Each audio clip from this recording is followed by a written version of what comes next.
Evolusi uang digital dan kelahiran teknologi Bitcoin. Ya, menurut gue ini kripto ya, ini salah satu evolusi uang ya atau bentuk form of store of energy ya dalam sejarah kita. Kita lihat Bitcoin ini suatu tipe yang baru ya. Kalau kita cek dari sejarah-sejarah sebelumnya kayak koin ya, kertas digital ya, ini tiga-tiga dari mereka itu punya kesamaan ya, yaitu punya middleman ya, mereka itu punya orang ketiganya ya, mereka itu punya pemerintahannya. Sedangkan gue lihat Bitcoin ini berbeda ya, Bitcoin ini nggak punya yang namanya itu third party-nya ya, alias kita ngomong kalau ada third party-nya ya itu sifatnya decentral ya, decentralized gitu. Tapi sedangkan kalau Bitcoin ini decentralized ya, jadi ini pertama kalinya dalam sejarah ya, gue bisa kirim duit ke lu ya tanpa ada pihak ketiganya ya, gue bisa kirim sesuatu ke lu ya tanpa ada orang ketiga atau tanpa perlu melewati orang ketiganya atau tanpa perlu melewati bank-bank di luar, contohnya kayak gitu. Ini pertama kalinya dalam sejarah ya, gue bisa kirimin satu Bitcoin, gue bisa kirimin uang ya ke orang di Singapura di luar sana tanpa melewati perantara ketiga.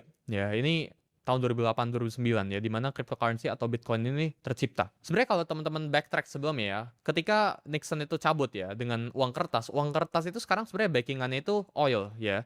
Teman-teman bisa Google yang namanya itu petrodollar ya, di mana sekarang semua orang ya yang ingin akses oil itu harus yang namanya itu tuker oil mereka buat USD ya. Jadi mereka itu terpaksa buat beli USD dan US dollar itu terpaksa menjadi value, terpaksa menjadi ada nilainya. Jadi ini sejarah dari uang ya. Kalau kita cek dari barter sampai digital ya, ini semua sistem keuangan itu ada korupsinya ya, ada corruptednya. Kenapa? Karena manusia yang menciptakan sistemnya. Ya, ada orang yang berkuasa dan kekuasaan itu zero sum sifatnya gitu. Sedangkan crypto market ini sifatnya ini desentral ya, nggak ada pihak yang berkuasa.